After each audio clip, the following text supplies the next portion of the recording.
Dungeon Petz is the newest offering from Czech designer Vlada Chvatil. It's a fun, challenging game that is the thematic sequel to Dungeon Lords.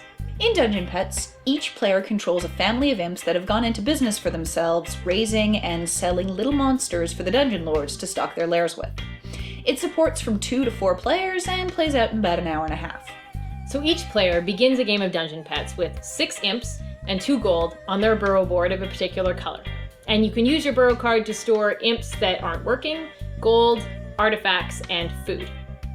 Also, each player gets a pet display board where they hold their pets that they're raising. At the beginning of the game, each player has 1 manure token in their starting cage, and they get a starting hand of 4 need cards, 1 of each color. There's also 2 communal boards in Dungeon Petz. The progress board tells you which round it is, how many spare imps each player has, as well as the criteria for that round's exhibitions and customers.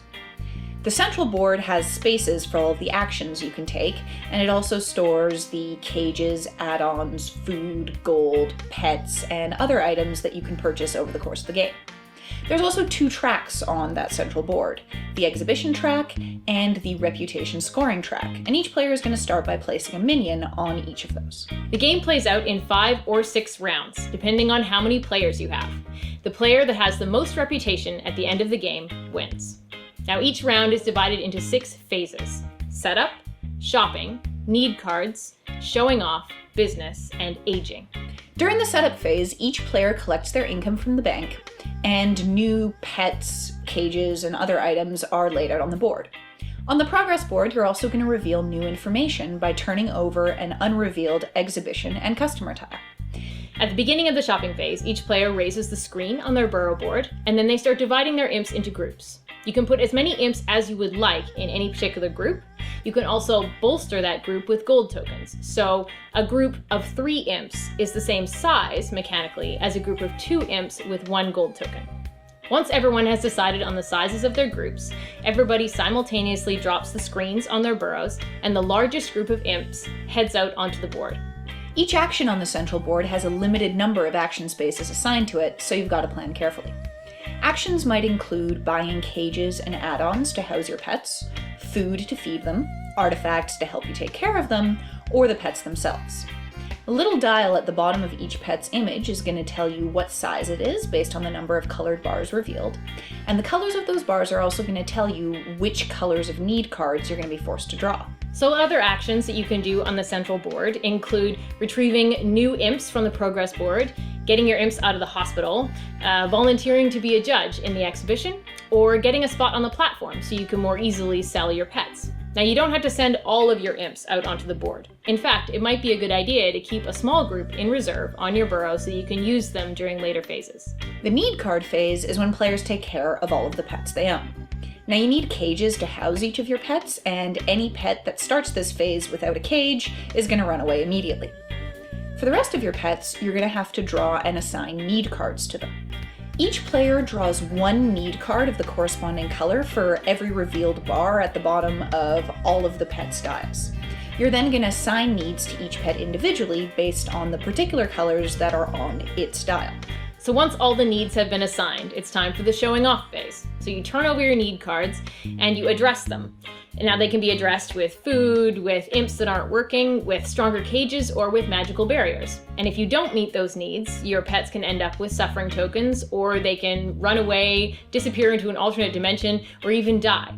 There are also potion cards which let you fill 1 need slot for a pet, and those are available from the hospital. So once all the need cards have been resolved and all of the suffering tokens have been given out, then we can look at the exhibition tile. Now the exhibition tile has symbols on it that will show you which needs get you extra points in the exhibition and which needs and conditions take points away from you. Now the scores for the exhibition are kept track of on the exhibition track, which is on the central board. And depending on your final position on that exhibition track, you will gain reputation points on the reputation track. Next, in the business phase, each player can sell 1 of their pets to a customer. And that customer's needs are going to be on the need tile that's on the progress board. You're going to see how you meet those needs in the same way that you would keep score during an exhibition, and as long as your score is greater than 0, then you can sell that pet. When a pet's sold, the player earns reputation points based on that score, and they're also going to collect the gold that's indicated on that pet's dial. Finally, at the end of this turn, any unused imps you've got can be put to work, either earning you more gold or cleaning up manure in empty cages. During the final aging phase, all of your pets get older, and all of the food that you're storing in your burrow will age or even go bad and have to be thrown away. Then all of the imps are put back on your burrow, and the next turn begins. So probably my favorite thing about Dungeon Petz is the way that it integrates its theme into absolutely everything, from the rulebook to the art to the very mechanics of the actions you're taking. It all makes perfect sense in the context of this little story of the imps and their pet shop, which is really pretty cool. The other thing is that rulebook and that board give you a huge amount of information, so even though there's a lot of things to keep track of, if you can look at the icons on the board and everything that's laid out in front of you, it's actually quite clear what's going on. Now, unfortunately, there really is a lot to keep track of in this game, including a fair amount of math just to figure out what your optimum score is in the exhibition and the business rounds, and that's not necessarily a lot of fun for everybody in the middle of their game night. Another con is the setup time. This game takes a lot of time to set up. There's a lot of little pieces, it's very fiddly, and that can be a bad thing for a lot of people.